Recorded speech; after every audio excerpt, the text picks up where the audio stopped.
frequent commentator on American and international politics for ABC, MSNBC, CNN, PBS.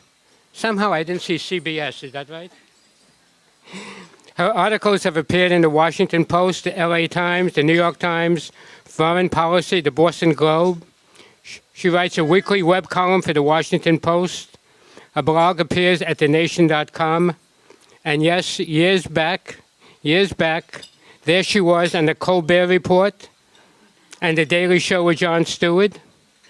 And oh yes, one more thing. She was an executive producer of that terrific documentary, Obit. Okay, one fast introductory note before Katrina gets up here. And to do this, I will quote from the New Netherland Institute, which explores America's Dutch heritage. The Institute writes, Katrina Vanden Heuvel is one of the primary voices of American political liberalism. She is the editor, part owner, and publisher of the liberal magazine, The Nation. She has been the editor of The Nation since 1995, and her own articles and her own liberal political outlook articles regularly appear in The Nation. And with that, here is Katrina.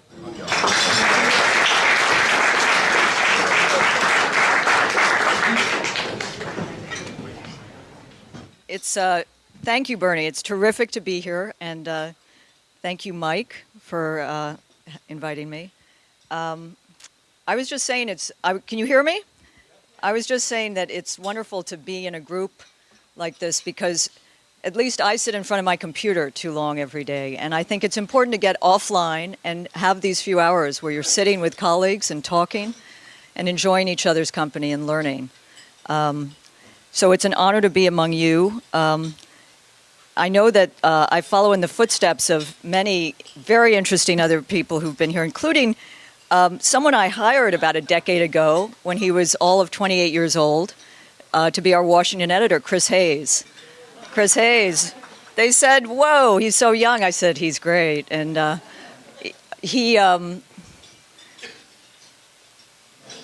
know he spoke here last March, and he's still a contributing editor. And then there was Floyd Abrams. I sort of put him in the Nation pantheon because he took our copyright case, Nation versus HarperCollins, to the Supreme Court pro bono many years ago. We lost, but put that aside.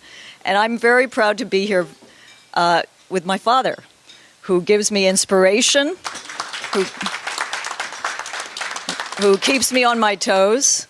And if I do okay, I hope you'll have us back as a duo. I know you had the great duo, Clyde Haberman and Maggie Haberman. So let me share, it's a Russian anecdote, but I think it's right for these times too. It seems appropriate. According to Russians, a pessimist knows things cannot get worse. An optimist knows they can. And you know, I don't know about you, I wake up every morning sort of not sure which way I'm going. But what we do know is this feels like an unprecedented moment. And as journalists, I can't speak for you, I speak for myself. It's been a year of whiplash, when a week feels like a year. You wake up, everything seems like breaking news, even when it's not, but it's breaking news. So this has led me to reflect a little bit, some history on my years at The Nation.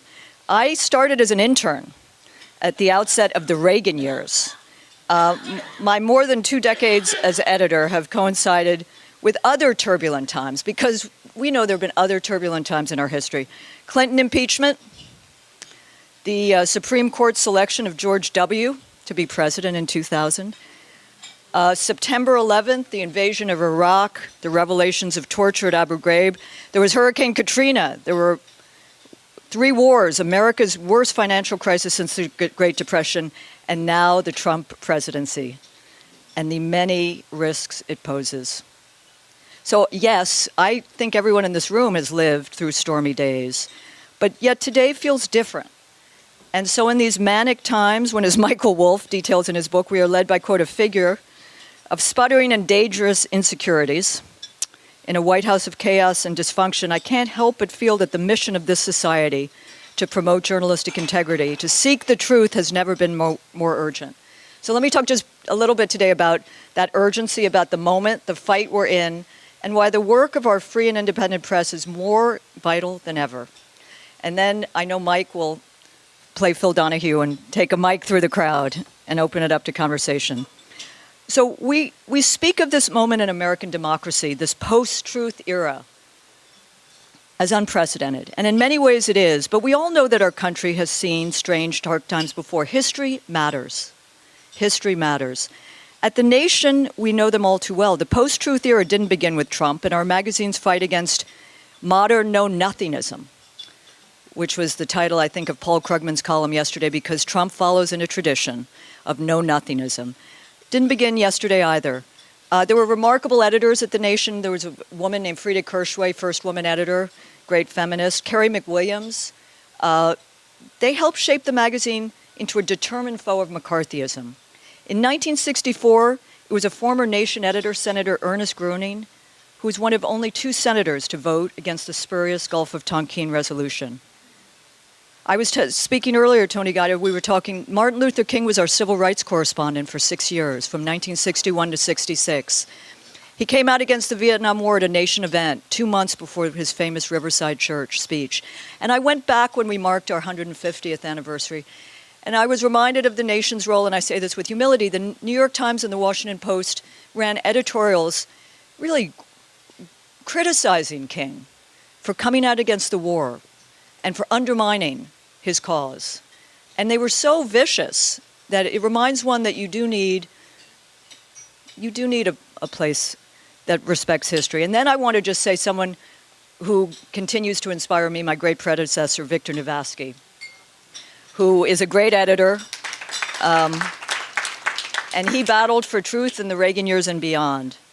I think my proudest time as editor was when, unlike many, and I point to liberal publications, the Nation opposed the war in Iraq vigorously and consistently. When too much of the media failed to raise tough questions, simply accepting the Bush administration's talking points that the invasion of Iraq was necessary and inevitable, we refused to accede. I will now quote or paraphrase Lou Reed, forgive me. We never lost our head while others gave head. I know that's terrible. I know, but I really felt that way in those years because it was just media, too many being stenographers to power. Criticizing, I can tell you, criticizing government policy in wartime is not a path to popularity. But over the course of our 152-year history, we've worked to stay true to the principle that I think underlies our democracy. Not to sound too earnest, but it's real, especially now, that it's always been up to a free and independent press to hold the powerful across the spectrum accountable. Today, Trump and his presidency pose a palpable danger to our free press. You know this, but let me just, politicians have always had an adversarial relationship with the media, and I believe that's as it should be. I mean, there's debate about that, but I believe it is. And as an aside, and we were talking about this earlier, if you haven't had a chance to read former New York Times national security reporter James Risen's recent piece in The Intercept, uncovering the national security state post 9/11, do so. I mean, it illustrates that adversarial relationship at its sharpest and most necessary. And while Trump has odiously tried to quash Michael Wolff's book, it's worth remembering that the Bush administration, George W., and Obama administration tried to quash Risen's book, History. Gives us strength. But what we're witnessing with this president is a systematic attempt to delegitimize those who question him and to dismantle the institutions that dare to hold him accountable. It was a tactic we first saw on the campaign. I'm sure you saw this, where Trump cordoned off reporters in a pen and denounced and even threatened them to his cheering supporters. These rallies may have inspired a disturbing T-shirt that until recently, you may have heard of this, was sold at Walmart. It simply said, quote, "Rope Tree Journalist." Since entering the White House, Trump's attacks on the press have only grown more acute and dangerous. He's reverted to calling the press the enemy of the people. In August, after a white nationalist rally where a woman was murdered, Trump took the stage in Phoenix and called journalists, quote, sick people who are, quote, trying to take away our history and our heritage. If only he denounced neo-Nazis as passionately as he denounced journalists. It's one thing for a president to accuse the press, and you have living history, living memory. I mean, Nixon, there's a playbook here out of Pat Buchanan and Nixon. Nixon, called the press, what was it, Spiro Agnew, nabby, knob, elitist, yeah.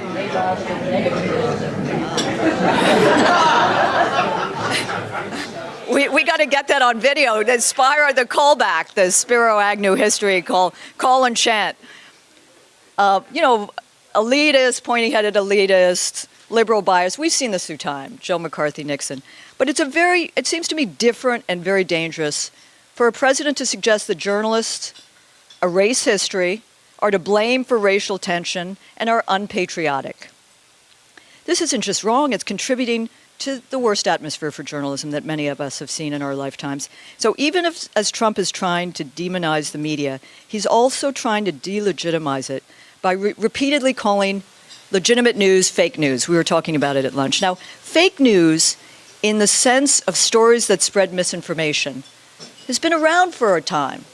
In the Middle Ages it was around. What's new and changed is that social media circulates everything at nanospeed, lightning speed. We saw this during the election. But Trump is flipping the concept on its head, denouncing as fake any news organization that is critical of him. And he's turned his voters against valid media outlets that repeat probable, provable fact. Today, in fact, if Trump was supposed to, did you follow this? It was kind of like, sometimes I think, and I thought this during the George W. Bush era, forgive me, when Rumsfeld would get up there and speak Rumsfeldians, that, Terry Southern, who I knew a little, wrote Dr. Strangelove. He was here with us today. I don't know what he'd be doing because sometimes reality has outstripped satire, right? So Trump was going to hand out what he called fake news awards, which are supposed to go to media outlets he deems, quote, the most corrupt and biased. This may happen. I mean, he's tweeted about it several times. In response, the Committee to Protect Journalists has announced its Press Oppressor Awards, putting Donald Trump on its list of, quote, world leaders who have gone out of their way to attack the press and undermine the norms that support freedom of the media. Indeed, it was thought Trump's influence was contained in this country, but nothing's contained in these times. I mean, his rhetoric has emboldened repressive dictators around the world to denounce critical coverage of their regimes as fake news.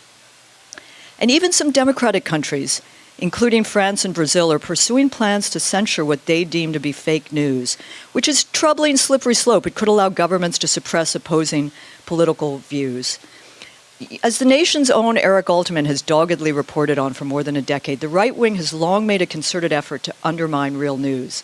And the mainstream media's obsession with false equivalence has allowed right-wing propaganda outlets to get away with airing lies and conspiracy theories with no real mechanism for combating them. The result, in the words of an interesting conservative talk show host I did ABC this week with a few months ago, Charlie Sykes, if you read his, is that we, quote, we've spent 20 years demonizing the liberal mainstream media. At a certain point you wake up and you realize that you've destroyed the credibility of any credible outlet out there.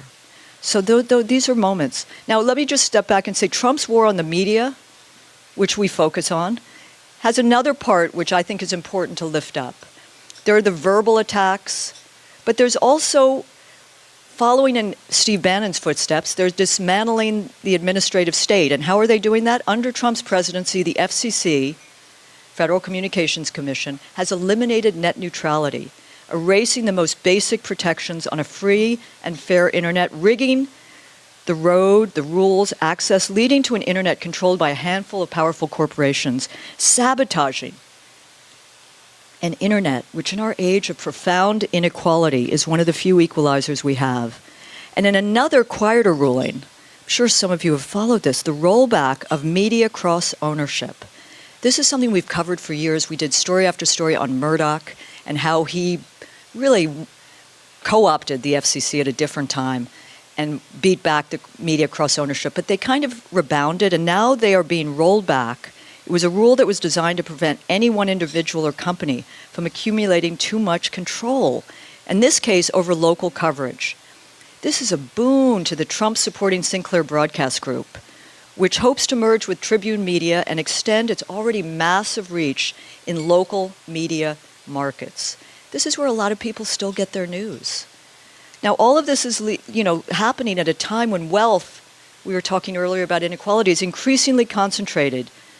So you have increased media consolidation, power concentrated in the hands of the wealthy, ideologically driven few. The good news is, and I haven't used the word yet, it's a word we use a lot at The Nation, there is meaningful resistance to these changes. I mean, there is a national outcry among ordinary citizens. First of all, net neutrality is popular. 86% of all Americans across the political spectrum support it. The Senate is one vote away from overturning the FCC's unpopular decision. Attorneys general, who I think have been great forces around this country, whether it's Eric Schneiderman in this city or Javier Becerra in California, they are taking this on legally, and states are trying to overtake the FCC in a move of preemption. So I think there's real motion there. But as it stands, the FCC's moves could fundamentally alter the media landscape, worsen the digital divide.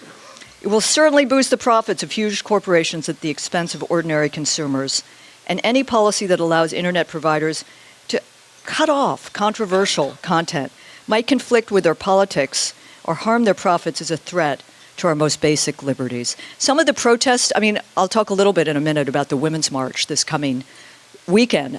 A lot of that happened organizing on the internet, and that could change. And with it, the very institutions that make our democracy work. I want to switch for a moment to what I call media malpractice. At the same time as we're looking at the Trump administration and its attacks on the media, we'd be remiss if we didn't do some of our own soul searching about the enabling of Trump. From the moment Trump came down that escalator in Trump Tower and announced his candidacy, too much of the media turned the election of 2016 into a reality television show.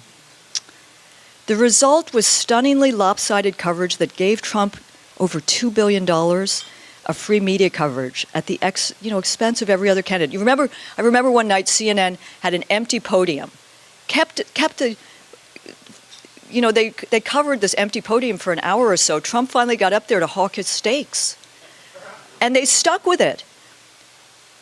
In 2016, three major evening newscasts covered Trump more than twice as much as Hillary Clinton and more than 16 times as much as Bernie Sanders, whose candidacy they largely ignored. By the fall of 2016, newscasts, catch this, had devoted a total of 30 minutes to every policy issue combined.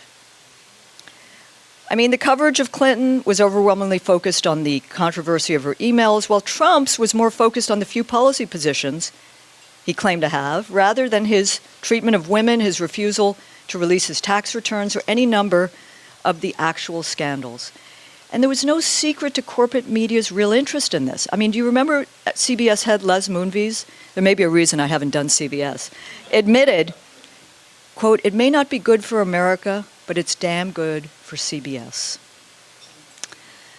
And I think that there's this enabling strange relationship between Trump and the media, even while we focus on the attacks, because the media's, the ratings, the clicks, are part of. So by obliterating the line between news and entertainment, the media allowed voters to see Trump as a spectacle, instead of as a serious presidential contender whose views and behavior deserve the scrutiny normally reserved for people seeking the highest office in the land. The media's malpractice has continued into his presidency as news outlets, because, as I was saying, perhaps because of ratings and clicks, they're so good, go out of their way to keep Americans shocked instead of informed. The obsessive coverage of palace intrigue instead of substance that will impact the lives of millions of Americans is, I think, an abdication of media's responsibility. Earlier this month, for example, Wolf's salacious book dominated the headlines for more than 48 hours. This was certainly a story worth covering. But during that same 48-hour period, Trump made consequential policy decisions. He opened up offshore drilling, targeted states that have legalized marijuana, assaulted workers' rights, rolled back regulations on the very banks that gave America its worst financial crisis, denied security aid to Pakistan, and delayed an anti-segregation housing rule. All of these stories affect people's lives, barely got any coverage. Barely. As one of, I think, our greatest journalists, Bill Moyers, reminds us, while one of the most pernicious threats to media and to democracy itself is the domination of news by corporations, we must be vigilant against our own shortcomings. In his view, reporters aren't just supposed to be stenographers to the powerful, whether left or right, but ought to provide context, meaning, and scrutiny. We see it today. The day's news get defined by Trump's 5 a.m. tweets, right? As news outlets try, in media speak, I forget where, was this the Politico or Hill, quote, win the morning, right? Win the morning. So that's not to say these tweets shouldn't be covered. But the hyper-coverage, I think, has debased, deformed, and distracted the media from covering the decisions that affect our daily lives. And while they should be covered, and I'm speaking here primarily of cable news, because there are many different media in this country, but cable news is so defined by the tweets that you can tell what they're going to be covering that day from Trump's tweets. Now, Trump may be, and this I think we need to take seriously, Trump may be, as the entire team which works with him seems to think, a moron. That's one of the things that was, startling about Wolf's book. Well, it wasn't really new, but how many really just agreed with this. He may be a moron in terms of his geopolitical acumen, purposefully ignorant of policy, of history, emotionally volatile, but he understands power and spin. And his tweets show that. So it's worth remembering that a healthy democracy requires that the media give a platform to news that isn't driven by Trump's tweets, but also by dissenting views from all sides. That's why I've found it of value in these last months to be part of a regular roundtable on an NPR show called Left, Right, and Center, where my sparring partner is Rich Lowry of the National Review. And it's not the most pleasant way to spend an hour on a Friday, but I think it's kind of important because I'm convinced that the ability to have kind of what I call transpartisan debate may be more important to our democracy than the strongest army.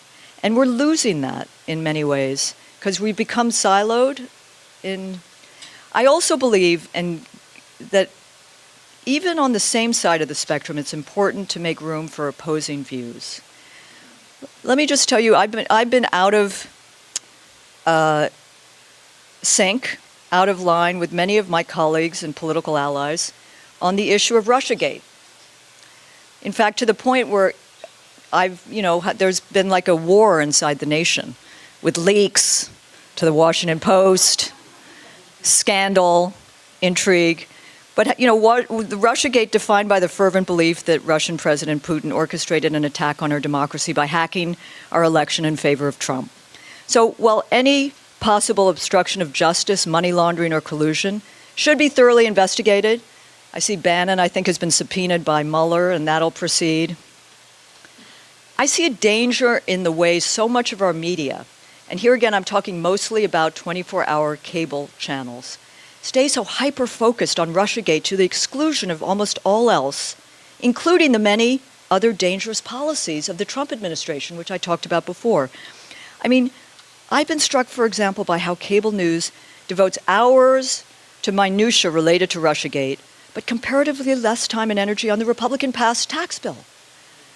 That night that the tax bill was passed, almost all the cable shows covered Russiagate. I mean, the tax bill is a scam, is an outrage, and deserves more for all the reasons we know.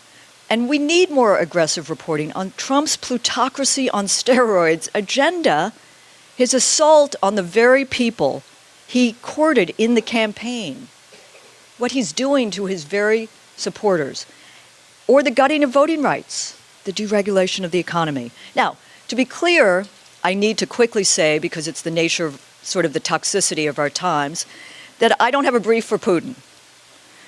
I've spent more than 30 years working in and reporting on Russia, working with independent journalists in Russia, NGOs, political dissidents.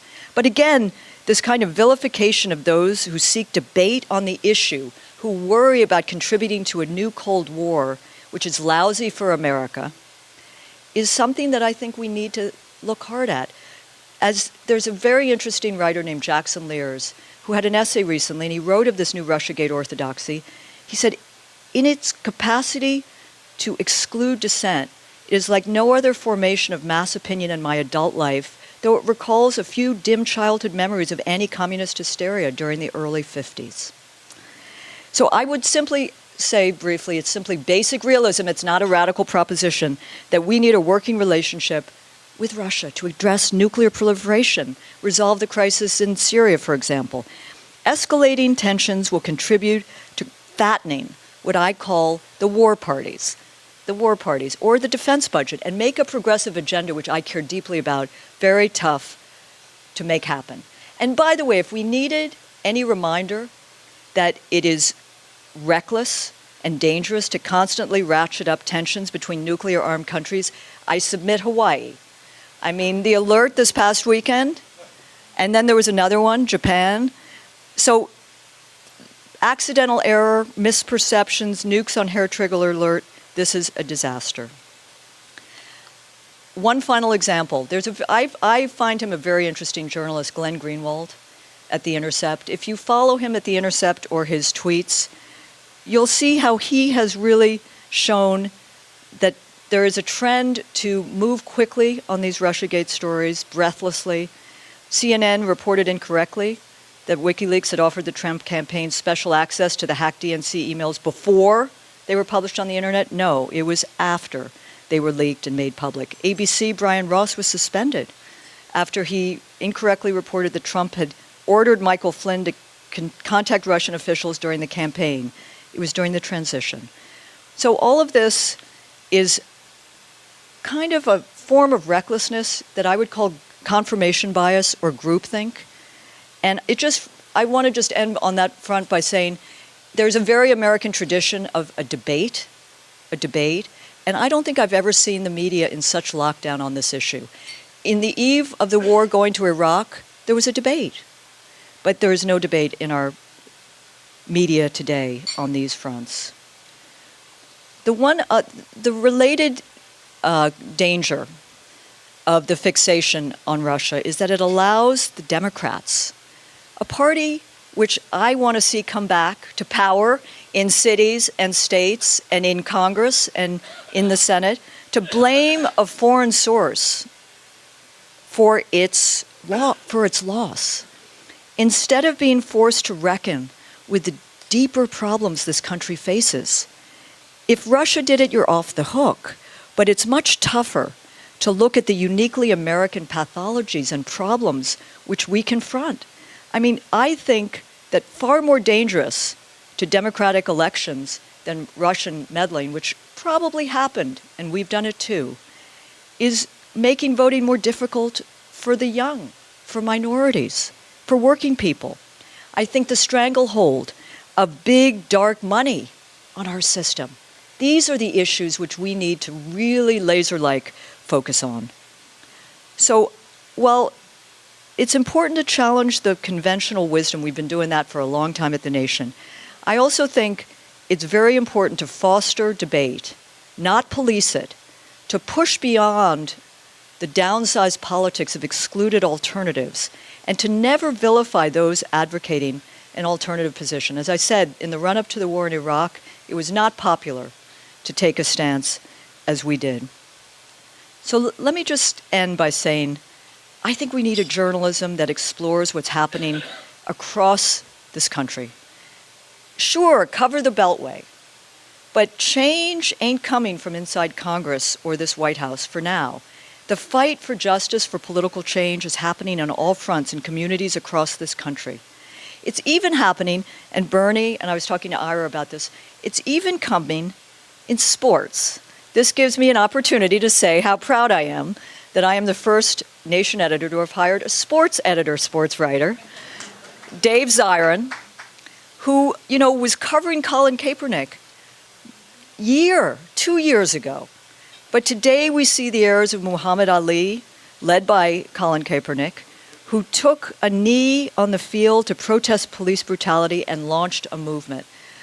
So what Dave has done There was a recent profile of him which said, quote, "The sports resistance beat, once pursued by a lefty like Zion, is now so mainstream that an athlete roasting Trump is almost clickbait." Zion, what he does so well, and he's traveled with us, and all of you, I trust, will come on a nation cruise sometime. Dave came, when he first came on a nation cruise a few years ago, the cruisers, as I call them, were like, "What, sports? No, we don't want sports."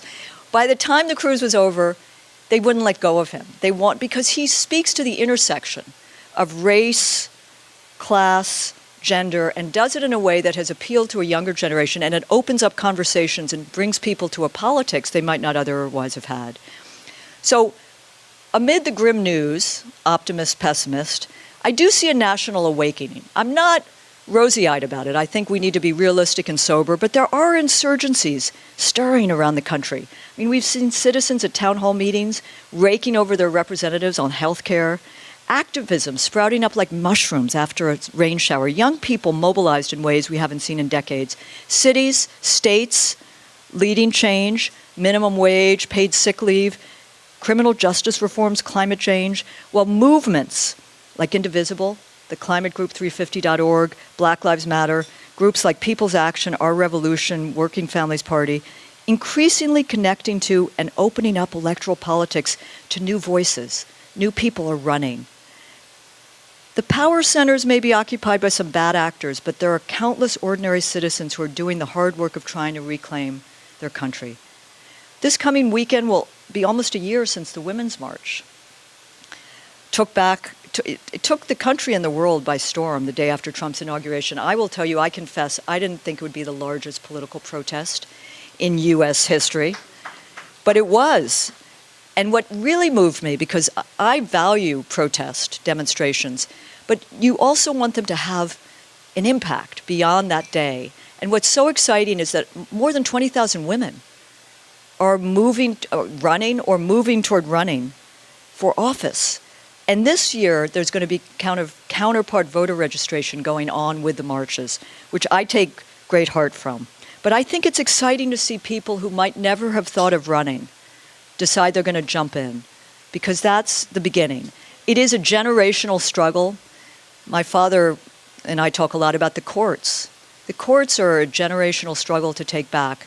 I do think that this November, we were talking earlier, I mean, we've seen just the other day when I left the office, our very good national affairs correspondent had posted a piece about a woman in rural Wisconsin, you may have seen this, who just won a position as state senator in a district that Trump won by 20 points in 2016. And I think that's a marker. I do think, it's going to be the wave, as they say, versus the map. That map is very tough, particularly in the Senate, but I think there's a real possibility in the House. To take back the Senate would be extraordinarily important because of the courts, but, never say never. I will say two last things. Times demand realism. My father and I meet almost every Sunday. He has his papers out. We talk through everything. He has a lifetime of experience. He's sober, idealistic, but grounded. There was a poll on Sunday, this past Sunday. The headline was, Trump loses in almost every demographic block. But when you looked at the people, the block which elected him and ushered him into the White House, hadn't lost a vote. And I think that requires a lot of thought on the media's part, certainly where we sit, how you cover, and not just demonize Trump, but cover, as I said earlier, how he is the litter of broken promises that he is presiding over. So I want to end with one thing about hoping in 2018 that we think carefully before we tweet. I mean that. Where I sit, and I'm not just talking about Trump's tweets, there's so much outrage sometimes on these social media outlets, and there's so little kind of time for discussion or tolerance, respect for other views. And I think we need to do better in what I call this argue culture. Argue culture. We can argue, but let us hear others and not just shut it down. And I try to talk about that at The Nation. I think people are so angry and disoriented sometimes that it's hard to speak to them. But that's my hope, that we mobilize our words in the service of ideas and analysis that will make the world a more fair, just place. Because the one constant in the nation's history, and for me personally, has been faith, not so much in political parties or policies, but in what can happen when you tell people the truth. You know, our very first issue launched in July 1865. It opened with the least buzzy first line, I think, in U.S. media history. The week was singularly barren of exciting events. Now, it went on to achieve more eloquence, and I will close with eloquence, though I do love that first line.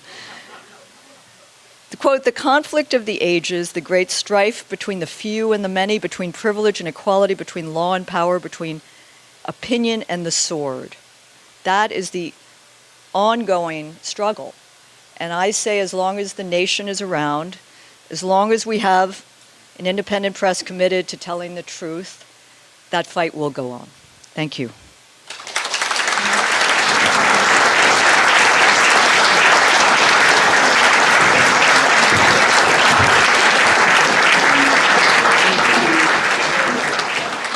When I attempt reasoned discussion and debate with people I know who favor Trump, you're running into this wall of propaganda that they live inside of. Fox News, Rush Limbaugh, Breitbart, and others. How do we cover that? What do we do about that? Since it really isn't a world of journalists who are sometimes stumbling and failing and trying to cover. There's a world out there that's intentionally trying to mislead and misinform. How do you find people who aren't living in that? How do you find Trump supporters who are not living in that bubble? You think they all live in that bubble? Then let me suggest my most recent column in the Washington Post yesterday was about showing, and this is where I think you speak to people, try to speak to people on values or community, and just try to begin. But 2 examples. Chris Hayes last year did, I think, one of the best MSNBC shows, and I'm not a huge fan of MSNBC these days, but he went to West Virginia with Bernie Sanders and met with miners, a community of miners, teachers, many of whom had lost their jobs, who supported the Republicans, who supported Trump, but were even then very concerned about losing their health care. And Chris talked to people in that hall. It's retail politics, it's retail journalism. It's hard, you have to spend time.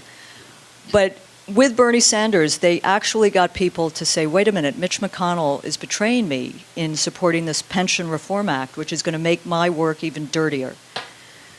So it may require something beyond traditional media, but a kind of retail organizing, going into communities, whether as journalists or as organizers, to speak to people about the issues that affect their lives and try to overcome a media that, as you said, is misinforming.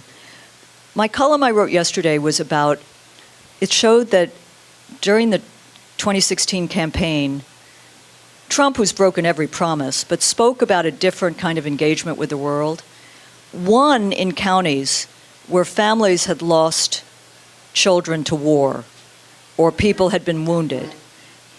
America's not anti-war, but I think Americans across the political spectrum are weary of wars without end and seeing their communities, whether their children's lives or funding for various programs they need, depleted. Again, it's going to require a kind of retail journalism that overtakes the bubble of these Breitbarts and Fox. But needing to find issues where you can agree. I do think on this endless war issue, there are possibilities. You think it's impossible? I mean, my opinion is I think it just needs to be recognized and addressed by the media that there's a propaganda machinery out there, powerful. I I would say talking to one of the power companies and magazine, how long it's been around. And I think we tend to ignore it a little too much. It's too much brothers. No, I think there's propaganda. But I would submit, and this may sound curious coming from the editor of The Nation, I see propaganda on MSNBC some nights. I mean, I will. This stays in this room. It's off the record. But I think Rachel Maddow on Russia has peddled some stories which, again, I could have gone through a long list, which don't hold up to scrutiny and are alternative reality as well. So, but the Breitbart network is very scary. But you know what scares me even more? And this is where I think we need to build up local alternatives. The Nation has started a network. There are sites, digital sites in every state. There's a network, and we're connecting with those because we want to get outside the Beltway. But I think the Sinclair broadcast story, which I talked about, could be potentially even more difficult than Breitbart because it'll fuse at a local level where, again, most people get their news. So there's work to be, yeah. Alan Don-Frank. I'm an old cable TV guy, so I can answer your question. The cheap coverage drives the deer out of circulation. My question is it your feeling, as it is mine, that Donald Trump's great expertise has in fact been in compromising the media? I mean, I've read no reporting about whether Matt Lauer ever played golf for free with Donald Trump. Pick any weekend press show. Forget about the head of CNN, Jeff Zucker, or the head of NBC. Where is and Sean Hannity, who says he's not a journalist?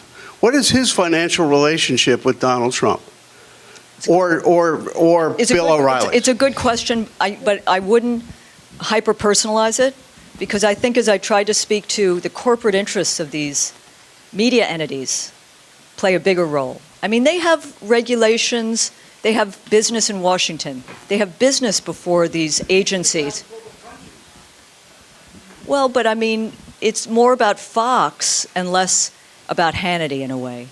I mean, I think the enterprise of Fox or CNN, Jeff Zucker, I wish it was as simple as just transaction of money, but I think it's a larger problem. I also think just, take life before Trump. What you get on the Sunday shows is often a travesty because you're getting talking points. You're not getting a real debate. I do think, as I said earlier, there is a kind of downsized politics of excluded alternatives where you don't get the full range of debates that exist in this country. It's sort of policing, not nurturing or fostering the real range that we could benefit from. I mean, if you look out across the world's in turmoil too, and the rise of right-wing populism in other parts. But there are different ways of building a society. And those Sunday shows are very cautious. And I think it has to do with corporate interests, not so much the personal. Matt Lauer playing golf. Hi, it's good to see you in person again. It's a two-part question, fueled by a left-wing friend of mine, journalist, who's been arguing with me that he won't let go of 2016 because he cites Michigan, Wisconsin, and Pennsylvania for voting irregularities, discrepancies between exit polls and the final results. He says the elections were hacked in those key areas, there are no paper records. And he's thinking that that isn't a major investigative story. And I say, well, I want to ask you, from your vantage point, do you think the election was hacked? Not necessarily who did it, but was it hacked? And is that an old news story, or is it relevant as we go into 2018 because our voting system is just as vulnerable, it seems to me? So I think the real hacking is voter suppression. Voter suppression. I think that the money that's poured into voter suppression is the last gasp of a Republican Party seeing a different country. I don't believe demography is destiny, but a different country is coming. And money is being poured in to suppress the votes of those who could lead to a different country. And I think attention needs to be paid to that. Michigan, we were talking earlier, Michigan, Pennsylvania, Wisconsin. Those are states which demand attention. And the Democratic Party hasn't paid enough attention to these states. And I think that's vital. President Obama was a remarkable president in many ways, but he ran his own kind of campaign, he ran his own kind of presidency. And if you look out at the states, I was happy to say my father supported Governor Murphy of New Jersey. That is now the 8th state which has a Democratic governor legislature, but otherwise, we've been, wiped out at those levels. And I think that's where the attention needs to be paid. And in Florida, for example, they have a piece of legislation which would open up the rolls to former felons. I mean, these are the kinds of changes, or automatic voter registration would bring 50 million people into a system where voting is still made hard. Why is voting hard? That's not a left-right issue. It should be pro-democracy. There's a really extraordinary figure, if you don't know him, Reverend William Barber. Reverend William Barber began in North Carolina, but he is a national figure. He's kind of, not to equate, but like a king of today. And he, on voting registration, is traveling this country, just pushing hard, because that will make a real change. I respect the hacking stuff, but I don't think it's as fundamental, as central. I do think it, may have played a role in Florida in 2000, the purging of the voting rolls. So all of that demands, but in this case. Thank you for what I think was a terrific presentation. Thank you. You brought up the Women's March. There was a piece in the Times yesterday. Can you hear me? I can, absolutely. Okay, there was a piece in the Times yesterday that I thought was unfortunate. It suggested a schism in the women's movement between the Women's March people and March On. I wondered if you could address yourself to that. Part of the history of movements, zigs and zags, schisms, but I think that it moves forward in an important way. And I think it moves forward on different tracks. For some women, there will be more issues. For others, it's about running for office. That constant tension between movement and electoral politics. But it can't be denied. I mean, this year I know even more people who are going to towns and small communities. So it is decentralized, I think, in a healthy way. But I thought the piece overemphasized the schisms. That's what I thought, but I still take heart in what we saw last year, and I think we build on it. And as I said, it's important that it's not just a one-day demonstration, however large, that in fact it has legs, if one can say that. One never knows these days. Katrina? Yes. Over here, Katrina Betsy Ashton. I used to be a consumer reporter, very much concerned about all those issues that haven't been covered. But one of the things that really, really troubles me is this Sinclair, this fact that the people the splintering of belief, the idea that we used to have the concept of truth and that most of the American people basically were in on it with edited news that basically sought to cover important things and give the facts. And now we have all of these crazy outlets out there, and Sinclair is about to take over almost all of the local news reporting because the local newspapers are dying.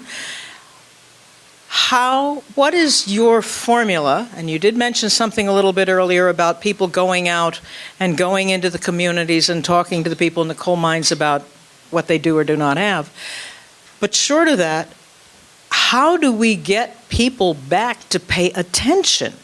The Trump people aren't reading The Nation or the New York Times or the Washington Post. Everything is being delegitimized. What do you think is the best thing that can happen so people will start paying attention to the search for truth and the facts?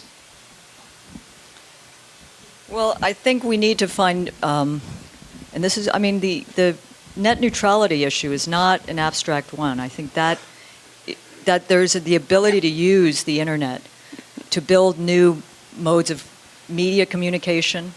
I think we need to find new ways, and there are many models, and people in this room know more about it than I do, but really put it on steroids, a program to support local media. We see all kinds of experiments in Texas, in Maryland, across this country, and I think we need to really look hard at new forms. But, I'm not sure I'm as nostalgic as you are for the past. I mean, I think there's a little bit of rosiness. I think there's always been division. But while we may not achieve unity on the, quote, truth, I do think people in this room, I mean, we have to do the work we do. We can't just be paralyzed and say it's all over. Even though they may not be reading The Nation, we find inputs into communities through collaboration with local sites. I mean, we have partnerships with some of these local digital sites where we can move it, news stories related to those communities. Not everything we do, but just related to those communities.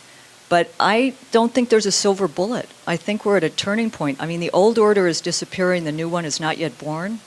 And I think we need to sort of look hard at new models. And I think the fact that there are not as many gatekeepers is both frightening and not, because it allows new voices and innovation.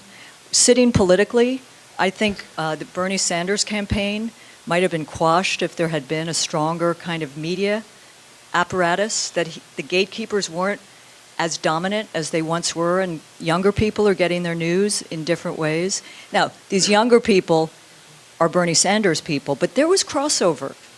There is, there's crossover. What do you think? What do you think we should? I think there's a Silurian session brainstorming, because I know everyone, I've talked to people, I mean, David Remnick and all kinds of people.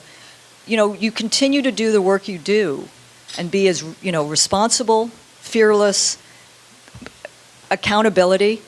I do think investigative journalism has real potential.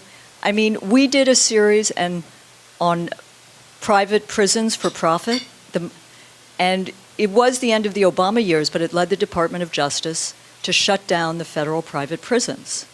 So I think you can find ways through investigative journalism to expose, to shame. You'll hear about this from David K. Johnstone, where it can bring in people across a spectrum, because it's so, it's exposing and shaming, and in that, it leads to change. And we've seen that through journalism's history. So more investigative journalism. Katrina, since I've been schlepping around this mic, I'll take the liberty of the last question. You said something that really alarmed me. You said, despite everything that's happened in the past year, despite all the broken campaign promises, his core support has not been dented. Why do you think that's happened? I think there is my father and I talk about this. I was in touch with a few people on the weekend. It's just, remember what he said? I'm going to get it wrong, but he could stand in the middle of Fifth Avenue and, shoot, and there's a core base. There's a core base, which, by the way, let's be honest, there's a rage and an anger which one needs to understand and not dismiss, because people have been left behind. People are angry about what they see as a discredited bipartisan That was a year ago, please. Well, they still haven't seen enough. The tax bill, and this is where media can play a role. I mean, all kinds of media, but the narrative, the story. That tax bill was really a gift to the very richest and to corporations. But the fight is on to really claim that narrative, because Trump has gone out there in a kind of 1950s caudillo mode to hawk the bonuses, to hawk the companies, hiring people. And I think it's important to sort of say no. Walmart may have increased its wages to $11, but it just shut down like 63 Sam's Price Clubs, and you need to continue to show. I would give it another half a year, because I do think there's a trail of broken promises. But the journalism is not left-right, but I think the demonizing of Trump consistently isn't eroding his support. Because people say, wait a minute, you're demonizing him, I voted for him. But it's exposing the broken promises to people and why they're not getting the jobs. But it's going to be a battle, because the paychecks will look a little better. They're going to work that hard. He has a bully pulpit. And he has the tweet. I mean, everyone in this room knows presidents have used the modes of communication in their times. Roosevelt did the fireside chats. Kennedy had TV to a certain extent. Obama digital. This Twitter is a pulpit. And so I think we need to find ways not to run with winning the morning, as he knows, but find ways to kind of My father thinks we should have lunch with Norman Lear, who is a great friend and supporter of the nation and other good causes, because, you know, you see in Trump, to a certain extent, an Archie Bunker, though I think Archie had far more compassion, humanity, and Edith and Meathead and the whole thing. But there is an Archie Bunker quality, and I think, you know, we're at risk of simplifying things if we kind of look at Trump as an aberration. He is a symptom of some of what's going on in this country, and in that, maybe there are lessons for media. But the constant demonization is understandable, especially by people on the front lines who are under assault by his policies, undocumented immigrants, dreamers, African Americans. I mean, you know, but on the other hand, it's not clear it's going to undo them. I personally think impeachment's a fantasy. I think the 25th Amendment is, I think we need to vote and get people by the ballot, you know, get them voted out and really rebuild in that way. Hey, bottom line, do you think the Democrats will win the Senate? Never say never. Never say never. I think it's a very tough map. As I said, it's sort of the map versus the wave, because there is volatility in the electorate.